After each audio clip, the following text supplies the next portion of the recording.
राधे राधे, सभी को प्रणाम। वसुदेव सुतं देवं कंस चाणूरमर्दनं देवकी परमानंदं कृष्णं वंदे जगद्गुरुं। नारायण नारायण नारायण। श्लोक 3 तक की चर्चा हो गई थी, अब आगे श्लोक 4। पहले अध्याय में अर्जुन ने युद्ध न करने के विषय में बहुत सी युक्तियां दी थी। इन युक्तियों का कुछ भी आदर न करके भगवान ने एकाएक अर्जुन को कायरता रूप दोष के लिए जोर से फटकारा और युद्ध के लिए खड़े हो जाने की आज्ञा दे दी। इस बात को लेकर अर्जुन भी अपनी युक्तियों का समाधान न पाकर एकाएक उत्तेजित होकर बोल उठे। अर्जुन उवाच कथम भीष्ममहं संख्ये द्रोणं च मधुसूदन इषुभिः प्रतियोत्स्यामि पूज्याः वरिसूदन। अर्जुन बोले, हे मधुसूदन, मैं रणभूमि में भीष्म और द्रोण के साथ बाणों से कैसे युद्ध करूं, क्योंकि हे हरिसूदन, ये दोनों ही पूजा के योग्य हैं। व्याख्या। मधुसूदन और हरिसूदन, ये दो संबोधन देने का तात्पर्य है कि आप दैत्यों को और शत्रुओं को मारने वाले हैं, अर्थात जो दुष्ट स्वभाव वाले, अधर्म में आचरण करने वाले और दुनिया को कष्ट देने वाले मधु कैटभ आदि दैत्य हैं, उनको भी आपने मारा, और जो बिना कारण द्वेष रखते हैं, अनिष्ट करते हैं, ऐसे शत्रुओं को भी आपने मारा है। परंतु मेरे सामने तो पितामह भीष्म और आचार्य द्रोण खड़े हैं, जो आचरणों में सर्वथा श्रेष्ठ हैं, मेरे पर अत्यधिक स्नेह रखने वाले हैं और प्यार पूर्वक मेरे को शिक्षा देने वाले हैं। ऐसे मेरे परम हितैषी दादाजी और विद्या गुरु को मैं कैसे मारूं? कथम भीष्ममहं संख्ये द्रोणं च, मैं कायरता के कारण युद्ध से विमुख नहीं हो पा रहा हूँ, प्रत्युत धर्म को देखकर युद्ध से विमुख हो रहा हूँ। परंतु आप कह रहे हैं कि यह कायरता, यह नपुंसकता तुम्हारे में कहाँ से आई? आप जरा सोचें कि मैं पितामह भीष्म और आचार्य द्रोण के साथ बाणों से युद्ध कैसे करूं? महाराज, यह मेरी कायरता नहीं है। कायरता तो तब कही जाए जब मैं मरने से डरूं। मैं मरने से नहीं डर रहा हूं, प्रत्युत मारने से डर रहा हूं। संसार में दो ही तरह के संबंध मुख्य हैं जन्म संबंध और विद्या संबंध। जन्म के संबंध से तो पितामह भीष्म हमारे पूजनीय हैं। बचपन से ही मैं उनकी गोद में पला हूँ। बचपन में जब मैं उनको पिताजी पिताजी कहता, तब वे प्यार से कहते कि मैं तो तेरे पिता का भी पिता हूँ। इस तरह वह मेरे को बड़ा ही प्यार स्नेह रखते आए हैं। विद्या के संबंध से आचार्य द्रोण हमारे पूजनीय हैं। वे मेरे विद्या गुरु हैं। उनका मेरे पर इतना स्नेह है कि उन्होंने खास अपने पुत्र अश्वत्थामा को भी मेरे समान नहीं पढ़ाया। उन्होंने ब्रह्मास्त्र को चलाना दोनों को सिखाया, पर ब्रह्मास्त्र का उपसंहार करना मेरे को ही सिखाया, अपने पुत्र को नहीं।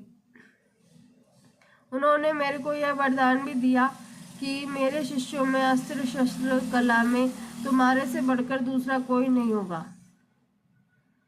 ऐसे पूजनीय पितामह भीष्म और आचार्य द्रोण के सामने तो वाणी से, अरे तू ऐसा कहना भी उनकी हत्या करने के समान पाप है। फिर मारने की इच्छा से उनके साथ बाणों से युद्ध करना कितने भारी पाप की बात है। इषुभिः प्रतियोत्स्यामि पूज्याः। इस संबंध में बड़े होने के नाते पितामह भीष्म और आचार्य द्रोण ये दोनों ही आदरणीय और पूजनीय हैं। इनका मेरे पर पूरा अधिकार है, अतः ये तो मेरे पर प्रहार कर सकते हैं, पर मैं उन पर बाणों से कैसे प्रहार करूं? उनका प्रतिद्वंदी होकर युद्ध करना तो मेरे लिए बड़े पाप की बात है, क्योंकि ये दोनों ही मेरे द्वारा सेवा करने योग्य हैं और सेवा से भी बढ़कर पूजा करने योग्य हैं। ऐसे पूज्य जनों को मैं बाणों से कैसे मारूं? पूर्व श्लोक में अर्जुन ने उत्तेजित होकर भगवान से अपना निर्णय कह दिया। अब भगवत वाणी का असर होने पर अर्जुन अपने और भगवान के निर्णय का संतुलन करके कहते हैं।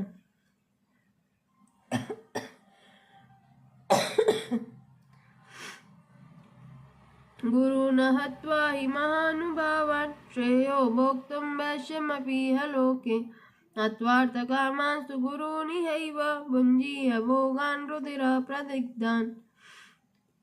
महानुभाव गुरुजनों को न मारकर इस लोक में मैं भिक्षा का अन्न खाना भी श्रेष्ठ समझता हूँ, क्योंकि गुरुजनों को मारकर यहाँ तथा धन की कामना की मुख्यता वाले भोगों को ही तो भोगूंगा। व्याख्या।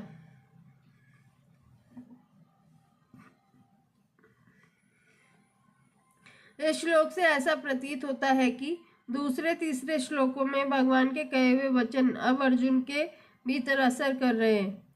इससे अर्जुन के मन में यह विचार आ रहा है कि भीष्म द्रोण आदि गुरुजनों को मारना धर्मयुक्त नहीं है। ऐसा जानते हुए भी भगवान मुझे बिना किसी संदेह के युद्ध के लिए आज्ञा दे रहे हैं, तो कहीं ना कहीं मेरी समझ में ही गलती है। इसलिए अर्जुन अब पूर्व श्लोक की तरह उत्तेजित होकर नहीं बोलते, प्रत्युत कुछ ढिलाई से बोलते हैं।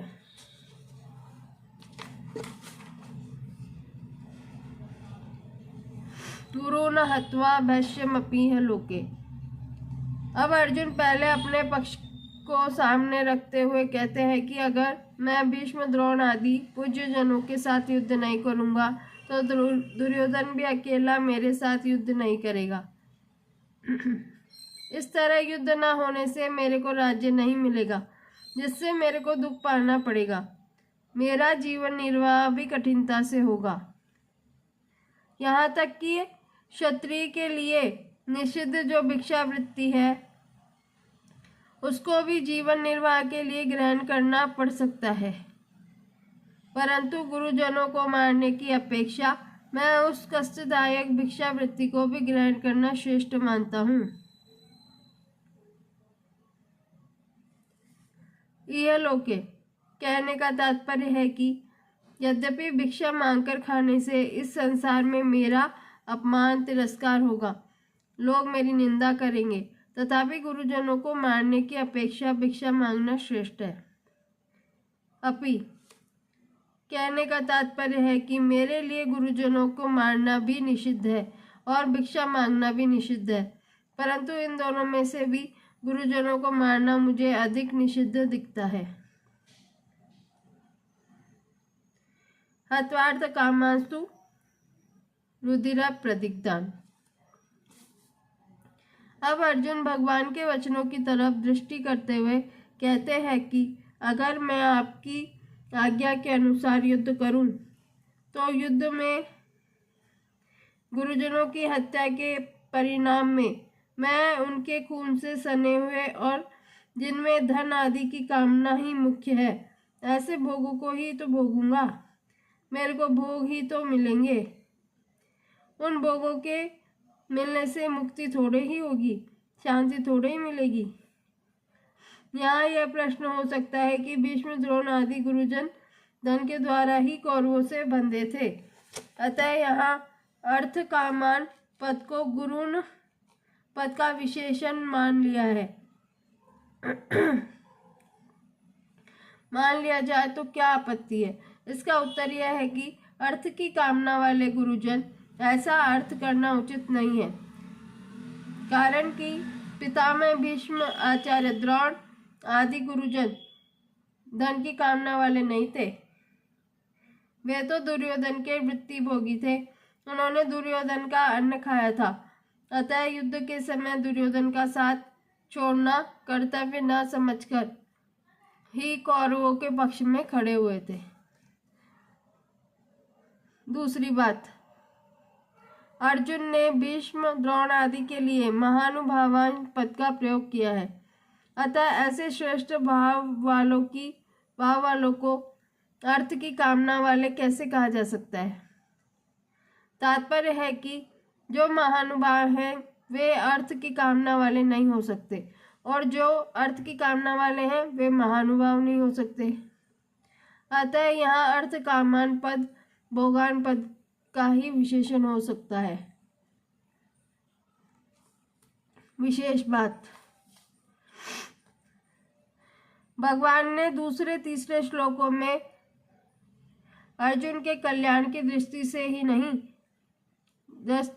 ही उन्हें कायरता को छोड़कर युद्ध के लिए खड़ा होने की आज्ञा दी थी, परंतु अर्जुन उल्टा ही समझे, अर्थात वे समझे कि भगवान राज्य का भोग करने की दृष्टि से ही युद्ध की आज्ञा देते हैं।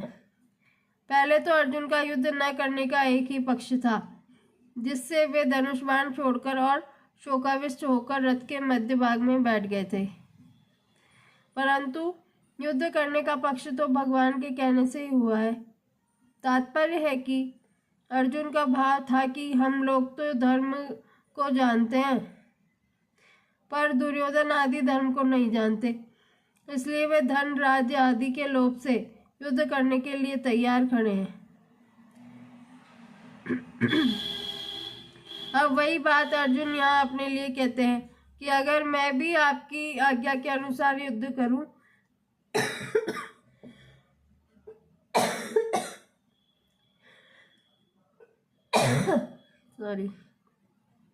तो परिणाम में गुरुजनों के रक्त से सने हुए धन राज्य आदि को ही तो प्राप्त करूंगा। इस तरह अर्जुन को युद्ध करने में बुराई ही बुराई दिखाई दे रही है। जो बुराई बुराई के रूप में आती है उसको मिटाना बड़ा सुगम होता है, परंतु जो बुराई अच्छाई के रूप में आती है उसको मिटाना बड़ा कठिन होता है। जैसे सीता जी के सामने रावण और हनुमान जी के सामने कालनेमी राक्षस आए तो उनको सीता जी और हनुमान जी पहचान नहीं सके, क्योंकि उन दोनों का वेश साधुओं को था। अर्जुन की मान्यता में युद्ध रूप कर्तव्य कर्म करना बुराई है और युद्ध न करना भलाई है, अर्थात अर्जुन के मन में धर्म हिंसा त्याग रूप भलाई के वेश में कर्तव्य त्याग रूप बुराई आई है। उनकी कर्तव्य त्याग रूप बुराई के रूप में नहीं दिख रही, क्योंकि उनके भीतर शरीर को लेकर मोह है। अतः इस बुराई को मिटाने में भगवान को भी बड़ा जोर पड़ रहा है और समय लग रहा है।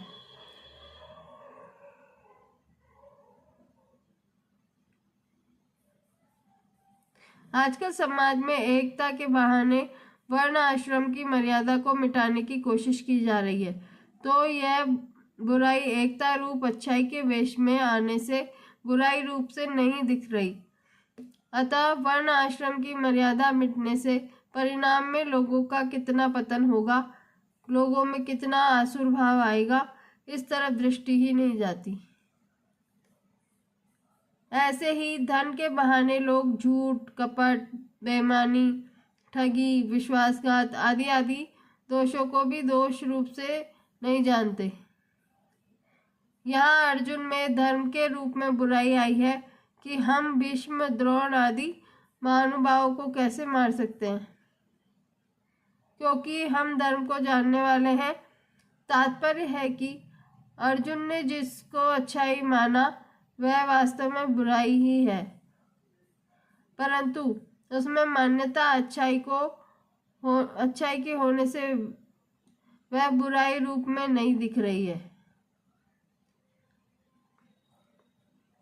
परिशिष्ट भाव महानुभावान भीष्म द्रोण आदि गुरुजनों का अनुभव भीतर का भाव श्रेष्ठ है, शुद्ध है, क्योंकि शुद्ध करते हुए भी उनमें पक्षपात नहीं है। आगे के श्लोक की चर्चा हम कल करेंगे। राधे राधे।